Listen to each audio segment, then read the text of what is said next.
మంజుల గారి సపోర్ట్ ఎట్లా ఉంది సార్? 100% బాగుంటుంది. ఓకే. అంటే ఆవిడ ఒక ఇంటర్వ్యూలో నేను మన నిరుపం ఏది చేస్తానో నేను అడ్డు చెప్పను, ఏది చేయాలన్నా తన ఇష్టం అని చెప్తాను నేను అని చెప్పాను దాంట్లో. అవునవును, అది నిజమే.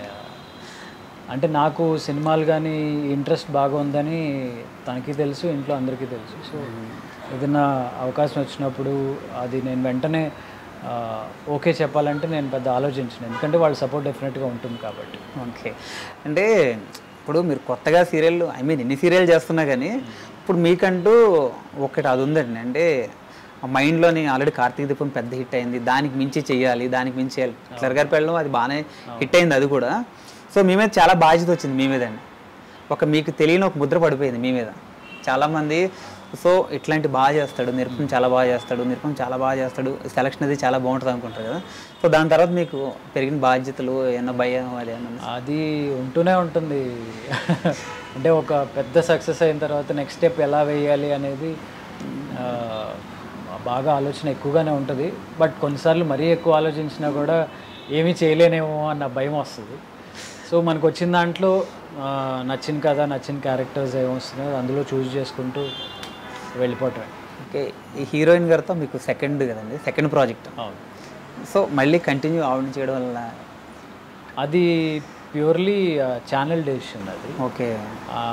ఫస్ట్ కథ పరంగా చూసుకున్నా, ఆ క్యారెక్టర్ పరంగా చూసుకున్నా కొంచెం దీనికి ఆ హిట్లర్ గారి పెళ్ళంకి కొంచెం సిమిలర్ క్యారెక్టరైజేషన్ అమ్మాయిది. సో డెఫినెట్గా అంత బబ్లీగా అన్నప్పుడు ఫస్ట్ థాట్ వాళ్ళకి అదే వచ్చినట్టుంది. సో అందుకని అలా క్యాస్ట్ చేసి ఒక క్యారెక్టర్ కూడా పర్టికులర్గా ఇట్లాగే ఏంటి మూస పద్ధతులు వెళ్ళకుండా ఒకదాని మించి ఒకటి వెళ్తున్నారు. ఇప్పుడు కార్తీక దీపంలో డాక్టర్ బాబు అని హిట్లర్ పెళ్ళల్లో ఆ క్యారెక్టర్ ఇప్పుడు ఇదేనే కానీ సో అంతకు మించి అన్నట్టు ఉంటుంది మీ స్టోరీ సెలక్షన్లో అది. సో ఇందులో అంటే మీరే సెలెక్ట్ చేసుకుంటారా లేకపోతే మీకు సజెషన్? హిట్లర్ గారి పెళ్ళం అనేది ఓన్ ప్రొడక్షన్. సో అది ఆ స్టోరీ అనుకున్నప్పుడు ఆ క్యారెక్టరైజేషన్ ఒరిజినల్లో హిందీలో అనమాట, హిందీలో ఒకలా ఉంది, దాన్ని మనం కొంచెం మనకి సూట్ అయ్యేలాగా కొంచెం అలా డిజైన్ చేసుకున్నాము. అండ్ ఇది కూడా అంటే వాళ్ళు నన్ను అప్రోచ్ అయ్యే విధంగా కూడా నేను సూట్ అవుతానని అప్రోచ్ అవుతారు కాబట్టి. అంటే మీరు ఏదైనా సెట్ అయిపోతారని ఆడియన్స్ కూడా అట్లా ఉన్నారు. ఇదే అట్లా నాకు కూడా పోలీస్ అనగానే కొంచెం కొత్తగా ఉంటుంది మనకు కూడా అని అనిపించి అలా సెలెక్ట్ చేసి. అంటే అది కూడా ఏంటంటే తెలియని బాధను కవర్ చేసుకుంటూ ఆ బాధను కవర్ చేసుకుంటూ చేయడం, ఆ ఏదో ఛేదించాలి ఏదో అని చెప్పి చేయడం కూడా చాలా వెయిట్ ఉన్న క్యారెక్టర్ అండి అది. నాకు బేసిక్గా కొంచెం లౌడ్ క్యారెక్టర్స్, కొంచెం యాక్టివ్గా ఉండే చేయాలని ఉంటుంది. బట్ మన కథలు, మన ఫ్యామిలీ కథలు అన్నీ అలాగే వస్తాయి కాబట్టి అలా కొంచెం సెటిల్డ్గా బాధతో ఉన్న బరువైన క్యారెక్టర్లు చేయాల్సి వస్తుంది. సో మీరు మామూలు నిరుపం గారు అయితే ఆ క్వశ్చన్ రాదు చాలామందికి, ఓంకార్ గారు అబ్బాయి కాబట్టి సో మీరు డైరెక్టర్ ఎప్పుడు అవుతారు? అలాంటి ఆలోచనలు ఏం లేవు. అంటే ఆయన అన్నిటిలోనూ ఆయన ముద్ర వేసుకున్నారు, నాన్నగారు ఆయన ముద్ర వేసుకున్నారు, ప్రతి దాంట్లోనూ డైరెక్టర్గాను రైటర్గా అన్నింటిలోనూ వేసుకున్నారు ఆయన. సో డైరెక్టర్గా మీ నుంచి ఏమన్నా ఎక్స్పెక్ట్ చేయొచ్చు? ప్రస్తుతం అలాంటి ఆలోచనలు ఏమీ లేవు. చూద్దాం, ఏమో ఫ్యూచర్లో చేస్తానేమో, నాకు తెలియదు. అంటే ఇదివరకు చాలా అంటే మీరు మీ పర్సనల్ లైఫ్ ఎవరికి బయటకు చూపించకుండా ఉండేవారు. ఇదివరకు మీరు ఇంటర్వ్యూలు కూడా ఎవరికి ఇవ్వకుండా మీరు మీ పర్సనల్ లైఫ్ అది చూపించుకునేవారు. యూట్యూబ్ ఛానల్లోకి పెట్టి సో మీ పర్సనల్ లైఫ్ అది చూపిస్తున్నారు కదా, ఎట్లా అనిపిస్తుంది? అంటే చాలామంది ఏంటంటే మన డాక్టర్ బాబు ఇంటి దగ్గర కూడా ఇట్లా ఉంటారు, మన డాక్టర్ బాబు రియల్ లైఫ్ ఇదే అని చెప్పి చాలా హ్యాపీగా ఫీల్ అవుతున్నారు అందరూ. మీరు పర్సనల్ లైఫ్ అది చూపించేటప్పుడు వీడియోలు అవి చేసి, ఇంటి దగ్గర వీడియోలు అవి చేసేటప్పటికి, టూర్ వెళ్తున్నాయి అవి చేసేటప్పటికి ఏదో అలా ఇక సరదాగా మొదలు అయిన జర్నీ అది. ఇక మధ్యలో ఆపుతూ ఎందుకులేని అలా కంటిన్యూ చేస్తున్నాం అంతే. అంటే ఎప్పుడన్నా సరదాగా ఇప్పుడు చూసినప్పుడు అది మీరు అన్నట్టు మనలాగానే ఉంటారు, మనలాగానే తింటారు అన్నట్టు. సో వాళ్ళకి కూడా కొన్ని నచ్చుతాయి, రిలేట్ అవుతారు. సో మన ఇంట్లో కూడా ఆ సోఫానే ఉంది, మన ఇంట్లో కూడా ఆ కుర్చీనే ఉందని. సో అట్లా అఫ్కోర్స్ వాళ్ళ ఇంట్లో వాడిగానే యాక్సెప్ట్ చేసినప్పుడు ఇక చూపించడంలో ఏముంది, they will also feel happy. Sir మీ లైఫ్లో మర్చిపోయిన రోజు అంటే ఏం చెప్తారు సార్?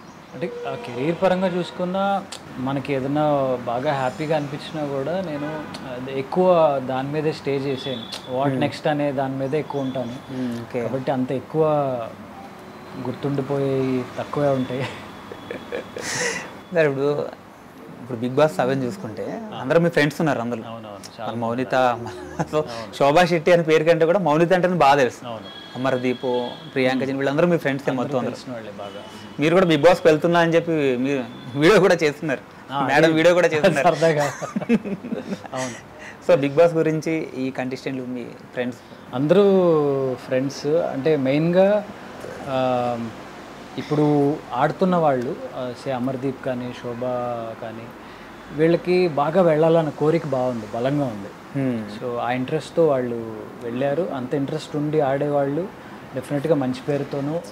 శోభా గారు కూడా నాకు నేను ఇప్పుడు ఇట్లా ఉన్నంటే దానికి కారణం కార్తీక దీపం అని చెప్పాను. డెఫినెట్గా కార్తీక దీపం. ఎందుకంటే అది ఇచ్చిన బూస్ట్, అది ఇచ్చిన స్టార్డమే కదా అది. ఓకే.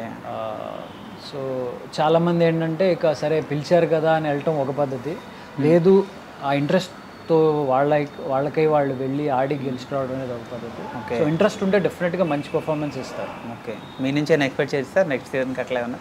తెలీదండి, నన్ను ఎవరు అప్రోచ్ అవ్వలేదు. అయితే ఇక ఆ రోజు ఆ టైంని బట్టి తీసుకోవాల్సిన నిర్ణయం అంతే. సార్ మీ లైఫ్లో బిగ్ డ్రీమ్ అంటే ఏం చెప్తారు? డ్రీమ్ అంటే యాజ్ ఏ సెడ్ టీవీ అయిపోయింది, నెక్స్ట్ బిగ్ స్క్రీన్. అది బిగ్ స్క్రీన్. డైరెక్టర్గా కూడా రావాలి మీరు, యాక్టర్గా డైరెక్టర్గా కూడా మీరు. మీలో అంటే నాన్నగారు మీకు ఉన్నాయి అవి, అంటే ఆర్టిస్ట్గా నిరూపించుకున్నారు మీరు. అంటే చాలా మీరు స్టోరీలో కూడా వింటుంటారు, మీలో స్కిల్స్ ఉన్నాయి. సో మేము డైరెక్టర్గా కూడా చూడాలని నాన్నగారు ఎమ్మెల్యే, నేను కూడా ఒక అభిమాని నాన్నగారికి. చూద్దాం, లెట్స్ సీ. సో అంటే సినిమాలు చూస్తుంటారు? బాగా చూస్తాను. ఓకే. Favourite hero? అందరి నుంచి ఏదో ఒకటి నేర్చుకుంటామండి డెఫినెట్గా. అందరూ చాలా ఇష్టం. మహేష్ బాబు. ఓకే. వెంకటేష్ బుల్లిదర్ సూపర్ స్టార్ అంటారు. వెంకటేష్ గారు. Okay. Allu Arjun, NTR. Okay, super sir. Once again thank you so much sir, మీ ఇంత వాల్యుబుల్ టైం మాకు ఇచ్చినందుకు. సో